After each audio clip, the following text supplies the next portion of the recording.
I'm Lois Wang, Senior Producer of 31st Union. I'm also one of the advisory member for XDS for 5 years now. Last year, we have seen presentation about negotiation keys, strategy, and mindset to success. This year, we will be getting further exploration about how to work with people that you're negotiating with.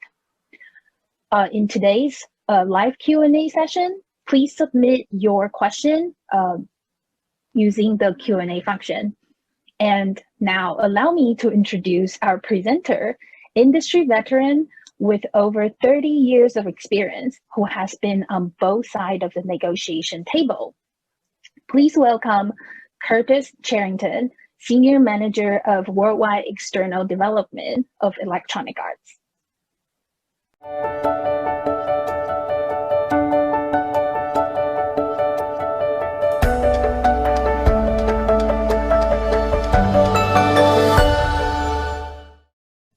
Hello and welcome to XDS20 Adapt and to my talk about an offer you still can't refuse, which is the sequel to last year's talk on negotiation.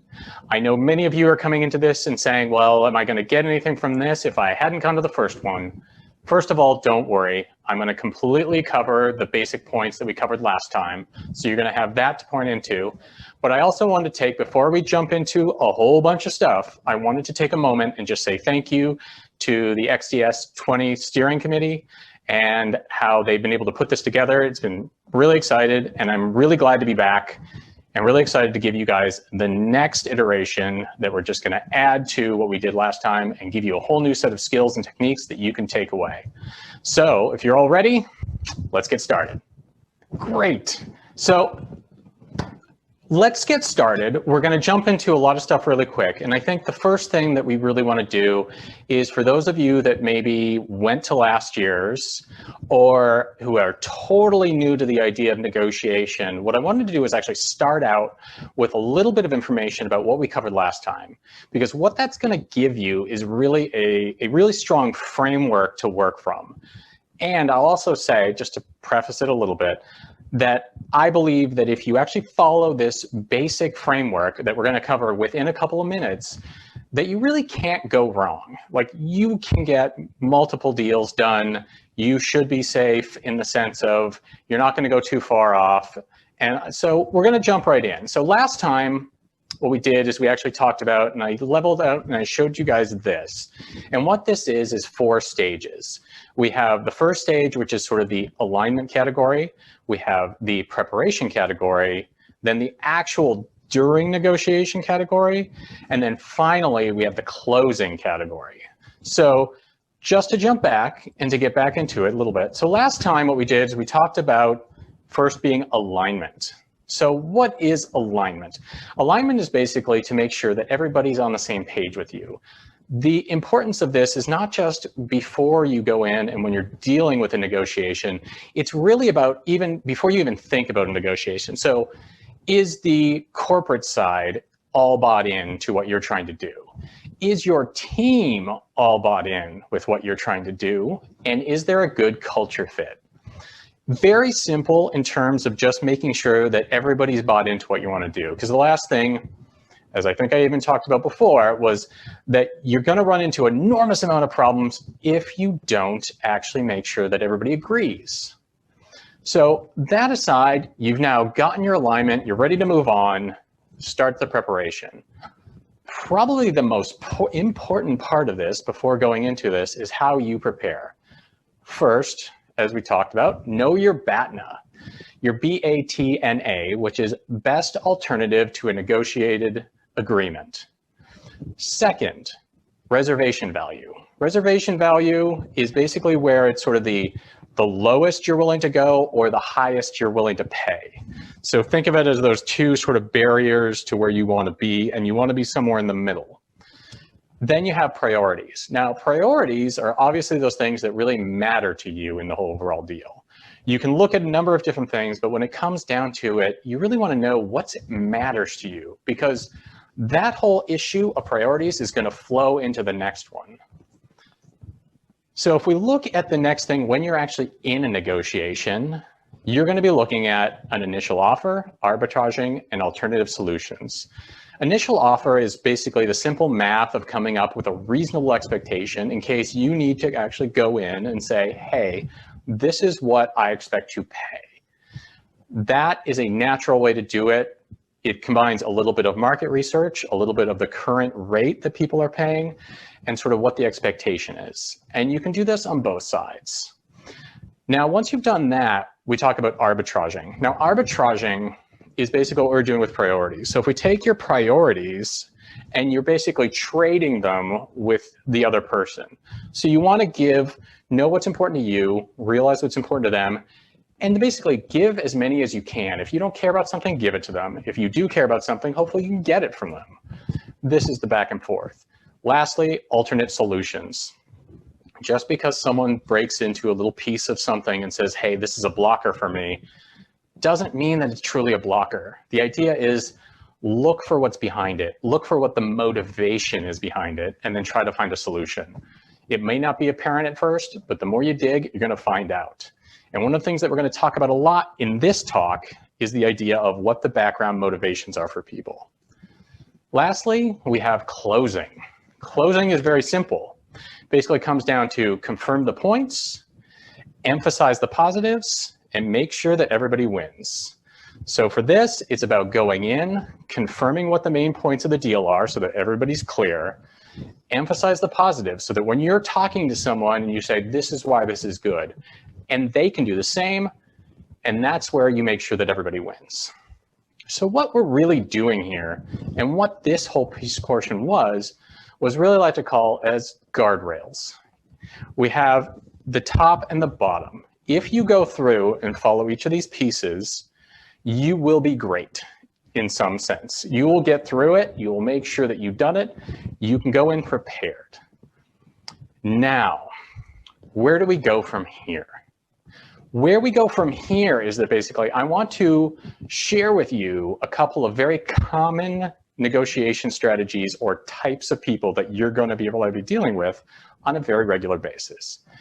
Odds are good you probably already dealt with them in numerous ways, so this will be nothing new for you. But what I really want to offer you is a different way to deal with them and different way to understand them. So the first one I want to discuss is what I call the Speedrunner. Now, if you're familiar with, hopefully most of you are familiar with what in gaming means, Speedrunner is the person that's basically trying to get from beginning to end of the game in the shortest amount of time. They are not interested in side quests. They are not interested in extra things. They do not care how many coins they get. They want to get done. And the shorter they can do it, the better for them. This relates to the idea of the hard bargainer. And we've all dealt with what I'd consider hard bargainers. So let's talk about what some of the things that hard bargainers typically say. So, give me a raise or I quit. That's the rate, take it or leave it. Pay the rate or we're going with a competitor. So when we're dealing with that and we're looking at these, I want you to think about for a second about, what they're actually saying here and listen to the or. So what they're really doing and what they're really driving at, the first part we'll take is the motivation. Now, with these hard bargainers, they tend to be sort of one or the other, thus the two routes. There is no in between. There doesn't seem to be a gray area, and that's part of what makes it a hard bargainer. Now, understand, before you even get into the idea of how to make it challenging, understand what it means to motivate people. What are they going for? If you have someone who's coming into you and saying, it's this amount of money or no deal, think about what their motivation is. Do you think when they go into the office that someone cares or is counting how many deals they've done? Or do you think that someone is actually looking at the types of deals and the amount of the deals that they're getting? If you look at it that way, suddenly you go, okay, well, whoever it is doesn't seem to care that a deal is done or they have another deal, but really the focus is on getting the right amount for that deal. So what you're really looking at is rather than saying, oh, they're looking for a dollar amount per se, normally there's someone on the other side who's evaluating what they're doing and saying, here's the value. It's not valuable for us to go for a cheaper option. It's only valuable for us if you get the high dollar amount. So understand where they're going and don't assume that you know. So the question becomes, how do you deal with this person? How do you deal with a hard bargainer? They're basically giving you a this or a that. So if I'm dealing with an or, what are my two choices? My two choices are agreement, no agreement. So is there a way around this? Is there a way to move this? So really, and you take it that sense, you either have, the only way for a negotiated deal is agreement, and it is agreement on their level, on what they want. So it could be a dollar amount, it could be a deal like that. So if take it for an example, a car dealer. Car dealer comes in, says, this car is $25,000 or no deal. That's a pretty steep thing to say. However, if you look at it from the avenue of, all right, so if I'll hit your 25K, but now it's time to see what else I can get for it, because that's just a base price and you're meeting their need.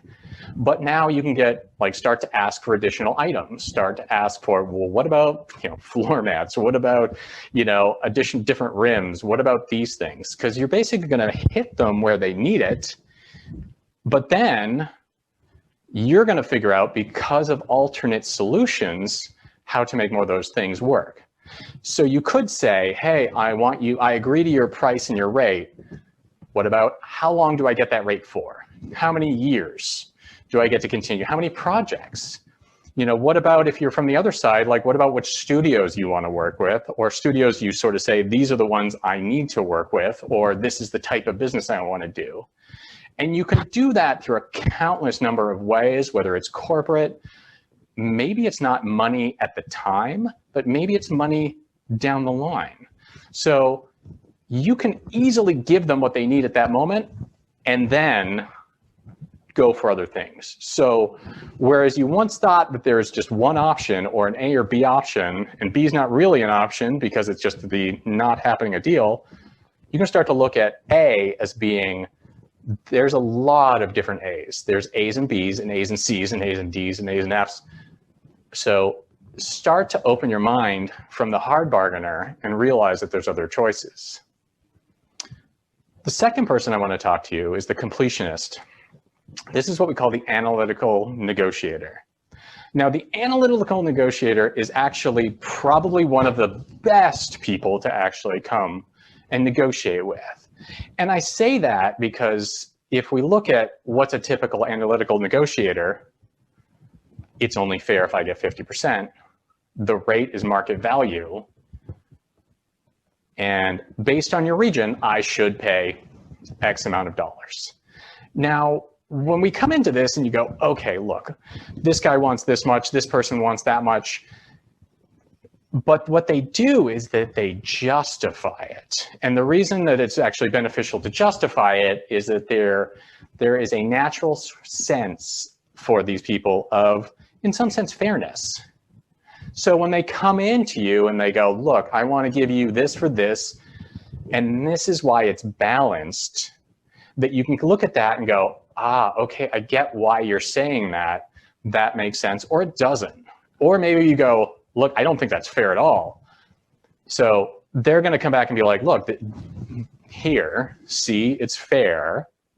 And you may look at that and be like, no, it's not. That's not fair. What are you basing this on? How are you coming at me with this? But what they do, and if you do challenge them on this, what will happen is that they may say, okay, let me go back and get more data. Let me go back and more evidence. Because the one thing about the completionist is that they will go through and they will justify why they're saying it. Because if you look at it from the motivation aspect, they want to be seen as fair. And also, it's even a tactic where they will come to you with enough information that you will actually go, okay, I get it. Like I'm not going to argue this. And actually it's a way that they can avoid conflict because you're willing to do it for that amount. And that is, in some sense, by justifying it, you find that there's more and more options. Now, how to deal with this person, because I do want to touch on something that I think is a lot of people get into when they deal with this. So they come forward and they say, you know, this is what I think the deal should be. Let me show you the offer. This is why you're in this region. It costs this much. This is the market rate. These are the things. It is fair and justified. Now, if you're saying, I don't think that's fair, you can do that. But how you get them to change their mind is critical. So let's take a look. Now, if I were to come in and let's say you said, look, it's not fair. They're saying, look, it is fair. So what you end up doing, and this is a case with a lot of people, is that they'll come in and they'll say, look, I don't think it's fair, and I want to argue what fairness means. So if you argue what fairness means, that will do nothing but get you in trouble, because what you're doing is arguing the definition of fairness.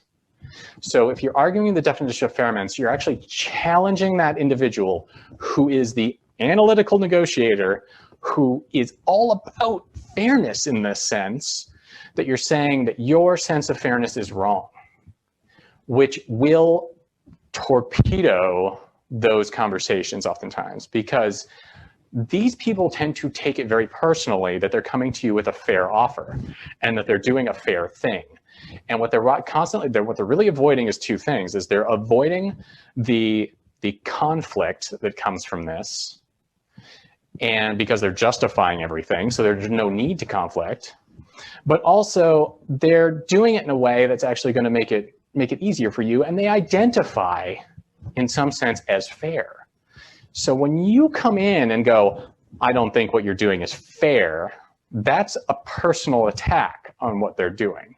So in this situation, what you really want to be careful of is don't go after fair. Don't go after fair with them, but go after their process for deciding what is fair. So what I mean by that is that if you're going to propose something, make sure that it is essentially a third party that's justifying it. Now, you can do it in a number of different ways. You can go out and get data from something. You can go and maybe have general discussions with your other business people about sort of what's going on in the industry, where we're coming in at, talk to, have those conversations and say, hey, look, from what I've sort of heard, this is the market rate. That's fine. Like you don't want to argue fair. You want to argue sort of the data that makes up that decision. That's acceptable, because if you're bringing new data into that person, it is not a challenge to their identity. What it is not, it's just a challenge to the amount of information. So a good analytical negotiator will actually love getting more data, especially if you can justify that data. So this is the way you actually function with an analytical negotiator, and that's how you win with them. So we're going to actually do two more, even though it's really going to be included as one. So, and I'm going to explain this in a second. So what I have is actually, this is what I call the casual in that sense. This is someone who is both accommodating, and on the other side, someone who is absent. And I'm going to describe both of them to you. But for this situation, the casual model is basically someone who comes into it, not that they don't care, it's just not important to, it's not a hard edge. They're happy coming in and doing some things and pushing it along and then going away. They're happy, giving you what you need or doing the sort of legwork. These are I want to say the Animal Crossing people of the world, but this is how they negotiate. So what does that mean? So I want to talk to you about two people. Ooh, jumping ahead. So one, let me talk to my boss first, someone who's not going to deal with the answer. I'll get right back to you, and then they ghost you. And then it's all great, just sign the contract. Ultimate accommodating negotiator. So I know what you're thinking. You're thinking, but those are two very different people. And normally you'll probably thinking that one of them is horrible and one of them is wonderful. So normally, and I'll cut to the chase on this one, the devil horns represents the absentee person. The person who you can't get on the phone, the person who says, okay, cool, I'll let you know, and then just vanishes. And I know this person is everywhere. Like, you deal with this person all the time because whether it's in a relationship, whether it's a deal, this is the person that disappears. And we're going to talk a little bit about how to deal with that person as well. Now, the accommodator, who is on the right with the halo, seems like the best thing you've ever had. This is the person, when you give them stipulations or give them rules, they go, oh, of course, I'll give that to you. Sure, what else? Oh yeah, no, that's fine. That's fine, that's fine, that's fine. But what I want you to remember with them is that if there's too much accommodation, if they're agreeing to everything, what I want you to ask yourself is, what am I missing? Like, I've gone through all these things, where's the gotcha? But oftentimes these are things that, like, maybe it's a difficult team to work with. You know, they'd say, okay, yeah, the publisher comes in and goes, yeah, we'll do it for that rate. And you're like, well, that was high, but okay, great. And you have this much time. Oh yeah, sure, that's fine. And what about this? That's great, that's great. But they don't really acknowledge those other pieces. And those are oftentimes pieces that will get you. So while one is absent, the other one's not being completely honest with you about these things. So it's good to really take the time to sort of acknowledge. So you may ask yourself, why did I do these two on the same slide? What is it about them that why would I sort of focus? I could have focused on both at two different slides. But what I want you to understand is basically what their motivation is. And the interesting part about this, whether you're talking about the absentee or the accommodating, is to recognize that these people have the same motivation. And when we're talking about what that motivation is, what we talk about is what drives them, or for that matter, what drives them away. Because what's important to recognize in this situation is that what they're actually doing is, in some sense, avoiding conflict. So if you are, say, you are the person sort of hollering at them about, or trying to get a hold of them, and you're like, hey, I need you to talk to me, I need you to do this, I need you to do that. Often, most of the time, I'll say that it's not because they're ignoring you to ignore you. They want to have an answer for you, but what often is the case is that, say, when they're going to their boss or somebody else in the line has not made a decision, and it's put them in a position where they don't have a good answer for you, so one of the ways they deal with that is to just not answer. And it's that sense of going, okay, hey, I'm not responding because I will tell you when I have an answer. Like, I'm trying, but if I don't have an answer for you, I'm not going to call you up and be like, hey, still no answer. Hey, still no answer. So in this situation, you're almost dealing with the person who they are absent, but they're absent for a reason. And the reason is because they don't have anything to tell you, and they can't get anything out of their boss, and maybe they're bugging their boss a bunch of times. So they're stuck in a really tricky situation. Now, we'll talk about the accommodator too, but the accommodator is in some sense a similar situation. But what they're doing is basically they have another goal, in the sense of they have something that they're avoiding the conflict, and the conflict is in some sense you not being able to do it or it not being able to get done. So they're essentially agreeing to every single thing they can think of that to make you agree to what you can do for them, rather than the other way around. So an example of that would be if you come in and, like I was saying before, you're talking about all these things, about all the potential of these items, and what about this, what about this, what about this, and they are agreeing, and you have to recognize what the issue is. What's the secret underlying fact that we're not talking about that's really getting in the way? So that's where they're avoiding the conflict of dealing with it potentially on the other side. That's more of a focus on the boss side to sort of say, I'm going to get them to agree to everything or anything I can just to make it work. Whereas I can go to my boss and say, well, it's going to happen. It's going to happen.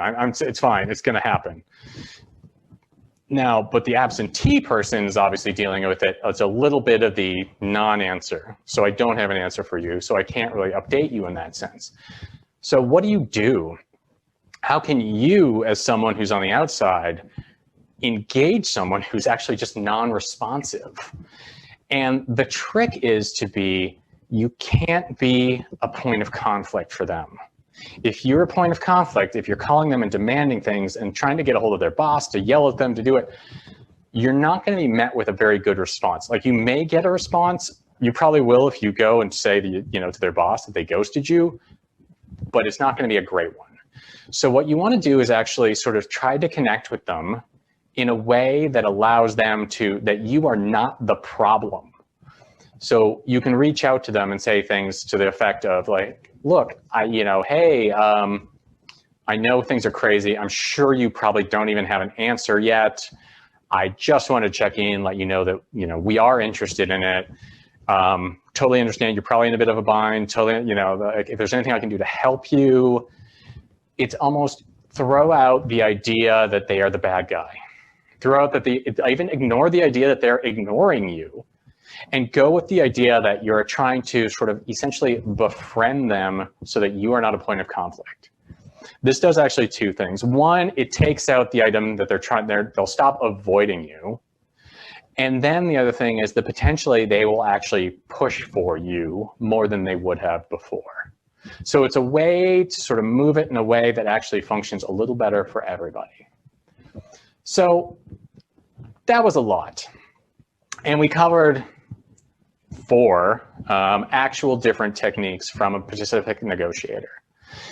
And now I want to sort of highlight to you what those lessons are that are actually all-encompassing, because we took from before and we said, okay, these are the guardrails. You know what to do when you go in, and how are you dealing with this? So how do we get you from essentially the first slide, being a very competent negotiator, through these other pieces to actually where, when you realize that you're dealing with a hard bargainer or a completionist or someone who's absentee, that it is not an explosion on the negotiation level. You suddenly go, aha. Now, it's not a judgment, but it is some way that you can actually look at it and go, I get it. Like, I get what they're doing. I get what their motivation is, and I understand. So I really can actually function with this. This does not stop the negotiation. This actually, in some sense, will play into the negotiation, will help you do a better job. So my first lesson on this is always listen. I know when you say, and I say that, and you're listening to this, you're going, well, I mean, come on, I'm not going to ignore them. I'm going to listen to them. I don't mean it like that. What I mean is that you should be really listening to every single word and listen to what they're telling you. Even when you think the negotiation's over, keep listening. They're going to tell you more and more information. Every single word, every single sentence has a purpose. So it's up to you to actually listen to every single piece and understand it can either add to where they're coming from, what their motivation is, how to establish a better relationship. All of these things will factor into how you get better as a negotiator. So it's important that you listen. If you remember on the very first person, the hard bargainer, what did we learn about them? They tend to do or. So it is A or B, or, pay this or no deal. So what I want you to start to do is to start to listen for trigger phrases, trigger sentences, this or that, yes or no. And then you can start to say, because what it tells you is it tells you about them. It tells you about how they're interpreting the data and how they're negotiating. And once you can understand how they negotiate, then you can negotiate with them all day. Like, you can figure out all of it. It's open wide. Next one, justify the goal. Justifying the goal is a really important thing, because we say this about, oh, okay, the analytical negotiator will justify to you what you need to know. So they'll share with you what you should understand. But when you take that, I want you to justify the goal to yourself. Know why you want it. Know why this is necessary. And if you need to, then you can actually turn and justify it to the other person. And it's in this way that we can actually take these things and both justify them. This gives you an edge a little bit of the analytical negotiator, but it also gives you an edge internally for aligning. It gives you an edge all across the entire negotiation because you know the goal. And if the goal is a long-term engagement, if the goal is a certain amount of money, if the goal is, acquisition, then great. But you should know the goal. The last point I want to make is stay curious. And I know part of you saying, well, that seems like a kind of a garbage one to say, oh, stay curious, stay hopeful. Like, what I mean by stay curious is I want you to keep thinking about the deal. Keep thinking about the negotiation, as well as always listen. Stay curious about what their motivation is. Don't jump to a judgment about who they are or what they are. Because if I stop and I go, they are this, they are a judgmental person, they are a hard bargainer, that cuts it off from you understanding. That stops you from making additional assumptions or figuring conclusions or motivations. It basically blocks you at that point. So in that sense, and I'm going to use the quote that certainty is the death of intelligence, because I personally love that quote, because what it says is that as soon as I'm certain you're a thing, as soon as I'm, you are absolutely this, and I've categorized you and identified you as this, that's the moment that I'm wrong. And that's the moment I'm going to be disappointed, because even if you do that in relationships and you do that with people you know, and you say they're categorized in this way, as soon as they break out of that, you will be disappointed or potentially, hopefully pleasantly surprised, but you should be prepared for people to be more than that and understand more than that. So these are the three things: always listen, justify the goal, stay curious, look for motivation and what people are trying to do, look for how to help people achieve their goals, always look at possible solutions. And with that, you can really do anything in negotiation. And before I go, I want to leave you with one little sentence. The best things in life aren't free. They are negotiated. Thank you.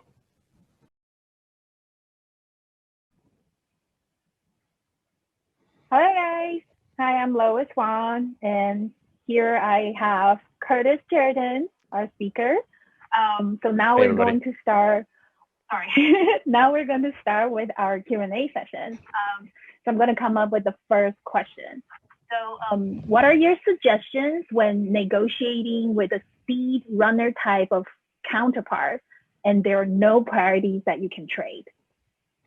Okay, so for this person, this is where it gets really interesting, and people talk about it, sort of the hard bargainer kind of situation where they're coming in and they're like, hey, this is the number, this is like where you can't, this is exactly where it's set, so don't try to bargain. This is kind of like sometimes the car dealership situation as well.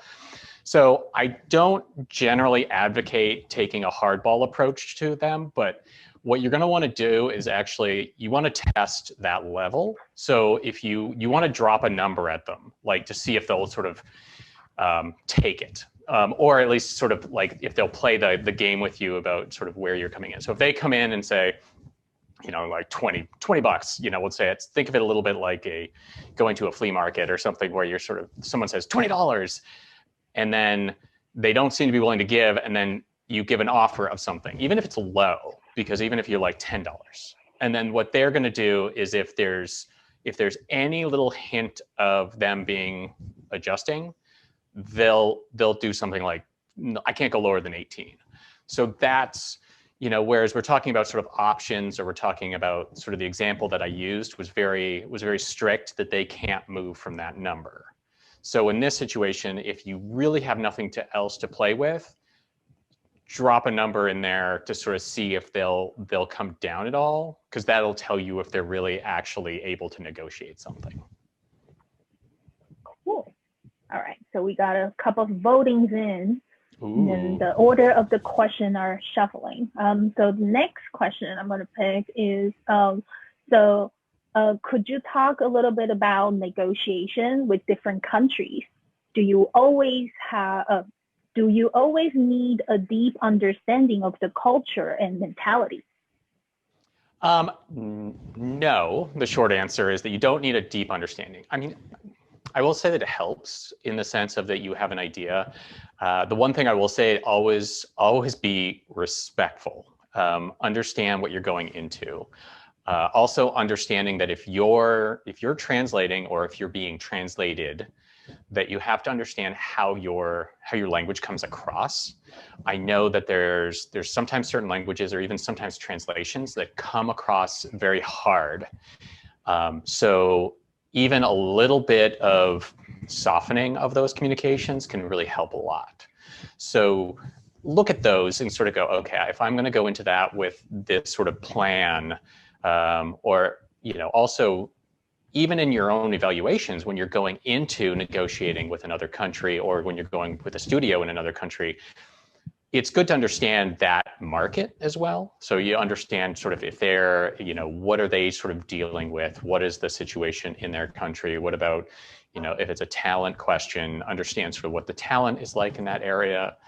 And above all, just be very respectful of all of the situations, understand what they're coming into. So I would say any information helps, but you do not require it to be able to connect with people and just maintain a level of respect with them. And I think that will really set you in a good position for those kind of things.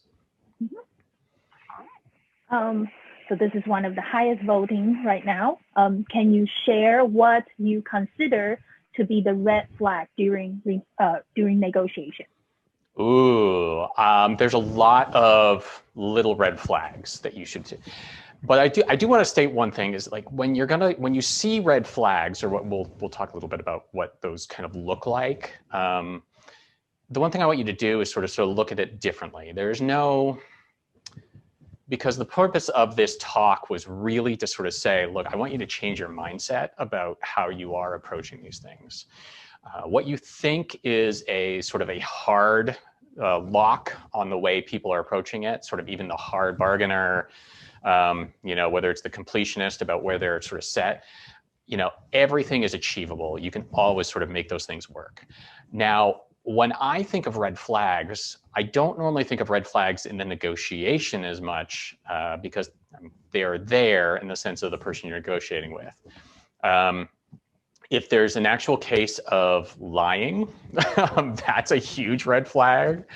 Or if they're sort of making promises that you think they can't keep, or if they're sort of presenting things that aren't real later on. Now, I'm not saying if you said, hey, can you give me an estimate or what are you talking about? I'm not going to hold you to it. That's fine. But if there's anything that's really sort of putting it in a wrong way, if you do get those red flags, the next question is it the negotiator that you're dealing with? Is it the red flag because like what they're doing, or is it sort of indicative of the company? So if you're talking about a small company and you're sort of negotiating, say, with the CEO, or you're talking at a very high level, and then suddenly you're discovering that they're not being honest with you, or they're, hiding things from you, that's a big that's a big red flag that you have to sort of, look at and go, okay, do I want to be in business with this person or this company if that's the way their CEO is going to be? Those are the bigger things. So I'd say dishonesty is the biggest red flag. And I think in going into any of these things, people that are more open will get more of what they want. So if I come to you and I say, hey, this is what I'm looking for. I need these skill sets. I'm looking to pay this price. This is why I'm looking for this. This is what I'm expecting from you. Like the more open you are and the more open they are, the the more likely you're going to avoid any sort of problems, and you're also going to end up probably with a better relationship and a better deal at the end, because the work that they're going to produce will be that much more really in line with your expectations and make the team that you're engaging with much more happy. I want to piggyback one of the question, like when the red flag happens, and then how do you create sort of a safety net during your negotiation? If you encounter people are like, yeah, we can do everything, or, and then you may not be able to identify what was the gotcha during the negotiation process. Yeah, well, I think, and oftentimes if you're concerned, you may want to actually sort of have more than one person on the other side in contact with. Like, you do not necessarily want to leave it. Now, I will say that the dangerous part is that you go around that person. So if you're like, oh, this is a bad thing, this is terrible, let me talk to your boss, I'm not getting a response quick enough, and these kind of things, that's where you end up with a little bit of a dangerous situation, because you don't necessarily want to sour the relationship with the individual that you've been dealing with, but you do want to get sort of another person involved so that they can sort of justify it. Speaking of which, like when you get that gotcha, or there's things out there that you didn't see coming, oftentimes if you have one more person sort of involved from their end, that's where you can sort of either spot them or get more of the story. Now, in a situation where you're dealing with, say, I'm, sort of the publisher side or the developer side, and I'm working with a external side that's doing something, whether it's art or engineering, when I want to get somebody else on that side, oftentimes it's good to go straight to the team that you would be actually dealing with and go, well, let's have a heart-to-heart about what you're really looking for, because that's what I'm really trying to sort of match up with and like really get for you. When the other side, obviously you want to, that can be a little trickier, but also it works the same way. It's like, okay, let me sort of connect with who the day-to-day people are. Who's that direct connection? Because yes, you want this work from us, but like, let's just see if there's a sync, if we're going to come together on this and really communicate well, and the team. And oftentimes those are the people that will tell you what the gut.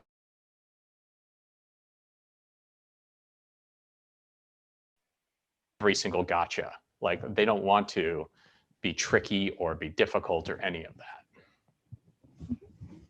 All right. I'm going to stay in the uncomfortable zone. So I have a couple more uncomfortable questions for you. Always fun to have the uncomfortable questions. Oh yeah, definitely. Do you have any advice for negotiations with partners you already have an established relationship with? For example, when it becomes uncomfortable to significantly change course for future projects? I'm guessing by change course, we're kind of looking at whether you need to potentially increase rates, increase, how you're sort of working with them. So I think it's actually easier to work with or to actually negotiate with people that you already have a relationship with. Because if you have a sense of trust, if you have a sense of honesty, and even in your business, you're like, hey, you know what? I want to make sure that you understand that we're doing things differently now, because ultimately those differences will be, and I wouldn't say necessarily good for you, but they could be. Like, if it's process changes, it's really good to sort of convey those process changes as clearly and effectively as possible. There's been a number of companies that have sort of come in and said, hey, we just want to give you a heads up that, certain, like, our business is changing, whether it's we've been acquired, whether it's we're looking for additional funding, a number of these different sort of structural business changes that will affect. And I know a lot of times, depending on what that is, it can be very scary from either a publisher side or developer side, where you're sort of like looking at that and going, okay, what does this mean to me and my business now that you're restructuring? I think the thing is that for those things, you never want to tell your partners or the relationship you're with, you don't let them hear secondhand. That's scarier than anything. Because if they suddenly come to you and they go, oh, I heard you got acquired. I heard that you need extra funding. I hear that that you need to change your rates in a month and increase it, because that is a red flag in the sense of, oh no, what's wrong? Like, what happened? Did they lose a project? Did the CEO start, is he embezzling the money? Like, what's happening? What's going on? And why didn't I know? Because I will say, if you're sort of at a higher level, sort of working with partners, and you find out, someone comes into you and says, hey, I heard that your partner that you work with all the time is, in trouble or asking for a rate increase. That's the kind of thing you don't want to be the last one to know about. So for those situations, I think, it's good to, whether you're sort of starting to talk about a change in rates, a change in process, I think it's really great to approach your partner early on. If it's a change of rates, then definitely sort of bring it up and say, this is what we're thinking. This is the area, and this is why. Like this, and because we get it. Like, I get it. Like, if you need to come in and say, look, our team members, we're trying to retain talent. We're trying to keep up our quality bar. If we don't do this, we're going to lose people. We need to do this. Like, I get it. And part of what you're doing is you're giving me the information to sort of go back to the rest of my organization and say, hey, we're looking at increasing the rates. This is when we need to increase them. And this is why. Like, that's all stuff I would carry. So it's really important that we actually be as open as possible when you're dealing with these things, and vice versa. If something's changing with my teams, I'd rather come to you and tell you. So, you have a relationship with some of these partners, which is great. So it's really about maintaining that relationship. And for those situations, I know exactly kind of who I'm dealing with. And I know that, like, we sort of set up a relationship. So I think for those kinds of situations, it's actually easier. Cool. There's a follow-up question, kind of related. Have you used any performance KPI to justify agreeing to a rate increase or target to hit in order to approve a rate increase? For example, or can you reduce rounds of iteration? Yes. Okay. So first, I guess the question one is, can you use KPIs to reduce rate? Yes. If you're looking at, from the external partner perspective, obviously you can sort of, depending on the rate, you can justify it with KPIs. One of the things to look at is, and I think from a high level thing we look at, is what are the rates for that work in the industry? What about also think about the different regions and time zones for what that work is. So that will help set up, like, if you look at it, that's kind of a way you can kind of look at that and go, okay, this is what we can set up in that perspective. This is why. And so even the sort of the analytical version on the negotiation, this is the kind of data that they're going to look for. And it's kind of data like I would look for. Like, so when you say, oh, this is a low cost region, or this is a really high talent region, or this is why I'm going to go there. These are the things that we're looking for in terms of KPIs. Like, what is the cost in that region? What is the expectation of what the work is? How much are they going to pay here? How much are we going to pay there?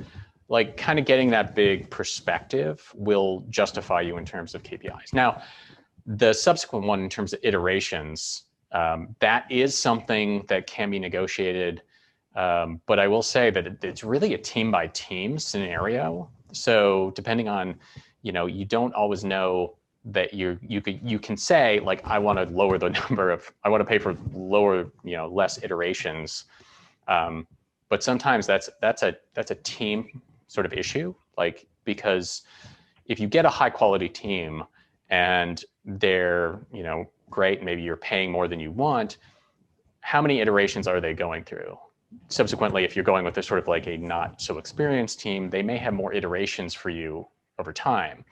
So it's a little bit like, even when you talk about estimates, when I say, okay, well, I can go with, if there's vendor A, which is, this amount of money, but their iterations are, say, they're going to have 5 iterations per piece, versus vendor B, which is a lower amount of money, but they're going to need more iterations. And then you kind of have to do the math about how long each things are going to take, because just because vendor A is cheaper doesn't necessarily mean that there's going to be less, they're going to be quicker or the same amount.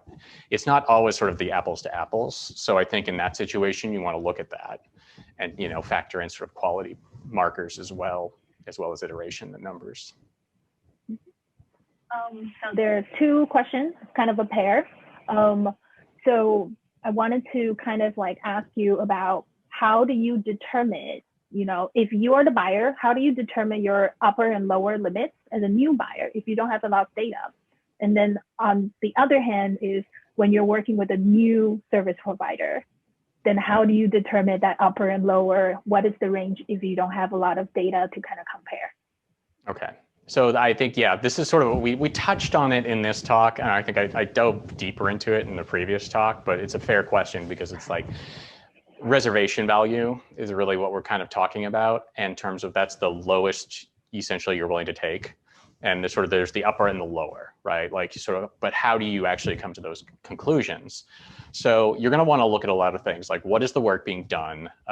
If you can compare it to other, if you know a little bit about the market, about what does it cost other places to get this kind of work.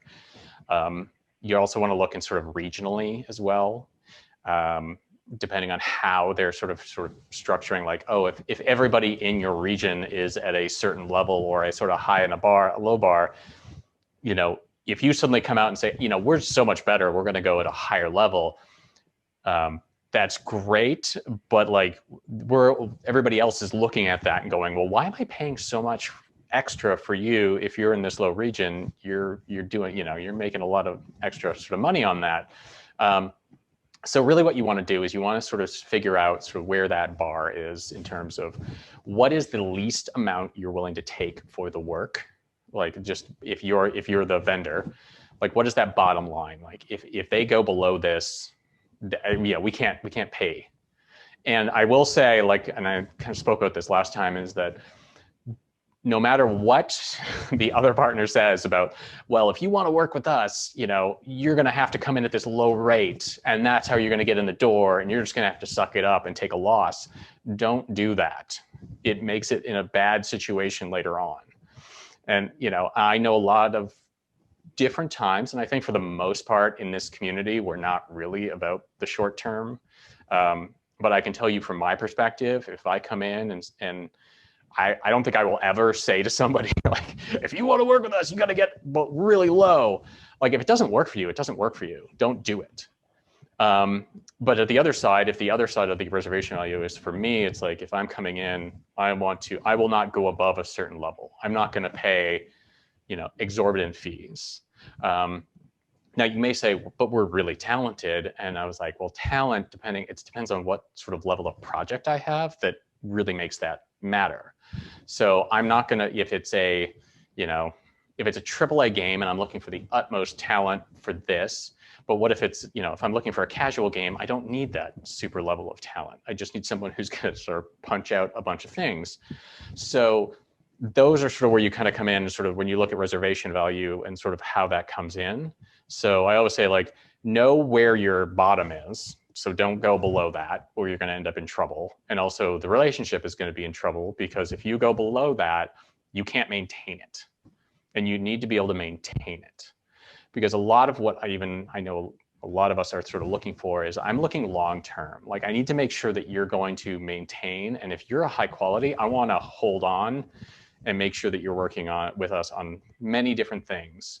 But I don't want to put you in a bad place. And subsequently, I'm going to want to know that you're a stable group. But on the other side of that, I don't want to feel like we're being taken advantage of for the other side. So it's a little bit about finding that midpoint. Kind of, I'd say, do your research about what the other rest of the part of different people in your areas are actually charging. Look at your region, look at your level, and I would say be very honest with yourself about what you're capable of doing and where your team is landing. And when you're at events like this, and when you're showing teams your art, be really open when people want to give you criticism. Like, listen to what they're saying about, if they have criticism about pieces that you're showing them, you know, it's easy to say, well, they don't get it. But like, as long as they can actually add, their criticism is of a nature that is helpful or critical in a way that actually says, oh, this isn't right. This isn't right. Can you work on this a little more? That's really great information. If they're just like, it's terrible, then it's useless. But if they can actually tell you little pieces or what the level they're looking for, take it. It's great. It's great information to help set that tone. Right. So we have about 5 minutes, and I want to have one last question. This is actually the hardest question, so I wanted to reserve it to the last. So can you recall one of the most difficult negotiations you experienced, and if the outcome landed in your favor?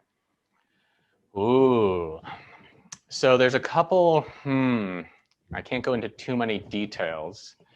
I've had them both line on the thing. Now, I will say that the term "in my favor" is really about, I don't, and this may seem a little counterintuitive, I don't look at it as a victory for me. Like, obviously you can justify a good negotiation and be like, hey, look what I did, you know, for the business, for the company, look how long we've been in business with them. Most of the time when we talk about really difficult negotiations, you know, obviously people run into the legal questions, like, because contracts, when you get to the point of contracts, everybody can be super agreeable, and then suddenly the contract shows up and everybody's like, whoa, wait, I got to redline a whole bunch of stuff. So there have been some very difficult ones. I would say that it's not as much difficult negotiations as it is sometimes difficult people.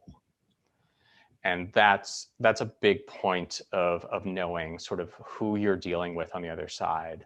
And that's a lot of why I bring in the idea of like learning their motivation, because when you understand what they're trying to do, or what they're concerned about, a lot of the conversations that I've ended up with that were really tough were the ones where I didn't understand what they really needed or wanted. Sometimes you're dealing with people that are maybe not familiar with contracts in much of a significant way, or, you know, and they look at these things and they're like, you're trying to take everything from us. And I've done deals at a number of different companies and very big companies, and some of them are much more difficult internally than, say, you know, than the vendor is, because we're having all these tricks. I would say that there was one I would probably rate that was a little while ago, and the challenge with that was that it was actually more work internally negotiating than it was externally negotiating, because the company, which will go unnamed, which is not my current company, just to settle that, was very focused on doing deals that I would consider old. They were very styled, to the point of where even in the contract it said, you know, we demand these many disc copies of the game. So, and now we're like, and, you know, and for some of this stuff, it was like, we're trying to do a negotiation where it was a online free to play game. And you're like, well, there's no discs. I don't know what you want, you know, what we're supposed to give, or like, that doesn't apply for this old style of contract.